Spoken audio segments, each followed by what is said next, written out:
Alors, chapitre 7, correction des exercices. Là, je sais qu'il y en a parmi vous qui ont des gouttes qui coulent parce qu'il y en a qui sont peut-être pas arrivés, qui ont peut-être pas compris et pour qui c'est difficile. Et puis, il y en a d'autres pour qui ça doit très bien aller, qui ont tout capté et pour qui ça se passe bien.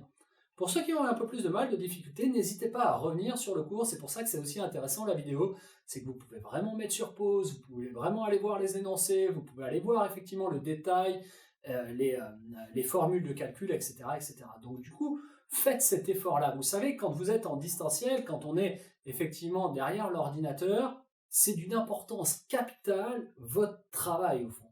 Et personne d'autre que vous ne peut le faire à votre place. Donc du coup, si vous voyez que vous avez eu des difficultés, n'hésitez pas à revenir en arrière, n'hésitez pas à prendre de temps, n'hésitez pas à refaire les exercices. Parce que du coup, c'est comme ça que vous allez progresser.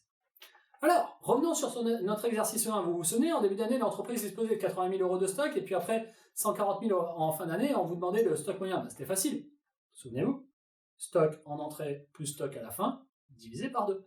80 000 plus 140 000, divisé par 2. 80 000 plus 140 000, ça fait 220. 220 divisé par 2, ça fait 110. 110 000 euros de stock moyen. Le chiffre d'affaires de l'entreprise était de 990 000 euros, vous vous souvenez? Et on vous demandait le ratio de rotation des stocks. C'était facile, du coup, puisqu'il suffisait de faire le chiffre d'affaires divisé par le stock moyen, donc 990 000 divisé par 110 000, et vous tombiez sur 9 jours. Ça veut dire quoi? Ça veut dire que le ratio de rotation des stocks est donc de 9 jours, ce qui signifie que le stock total a été écoulé 9 fois au cours de l'année. L'exercice 2, qui vous disait, en reprenant les mêmes chiffres dans l'exemple précédent, calculer le temps d'écoulement du stock. Ben là aussi, c'était simple. Le temps d'écoulement des stocks, c'était le stock moyen divisé par le chiffre d'affaires, multiplié par 365.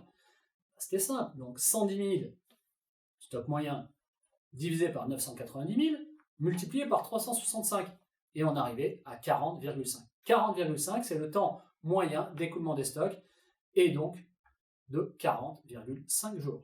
Pour votre exercice numéro 3, vous disposez des informations suivantes sur les ventes du mois de février. Vous vous souvenez, début de mois à 6, fin de mois à 4, achat du mois à 30, coût d'achat 28,50, prix de vente 39,50. Vous vous souvenez de tout ça, vous avez fait tous vos calculs. Si vous n'avez pas fait tous vos calculs, je vous invite vraiment à les faire. Pour votre travail, pour vous, essayez de chercher. Si vous avez eu des difficultés, je comprends, mais essayez de trouver. N'adoptez pas la solution de facilité qui est d'avoir la réponse. Creusez-vous la tête, refaites les calculs, c'est comme ça que vous allez progresser.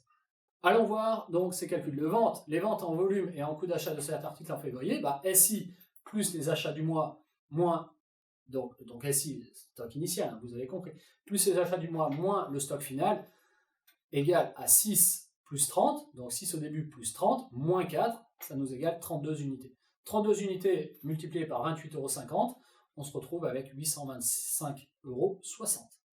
Le stock moyen de cet article, c'est tout simplement stock initial plus stock final divisé par 2, vous le saviez déjà, 6 plus 4 divisé par 2, donc 6 plus 4, 10 divisé par 2, 5. Ok, très bien.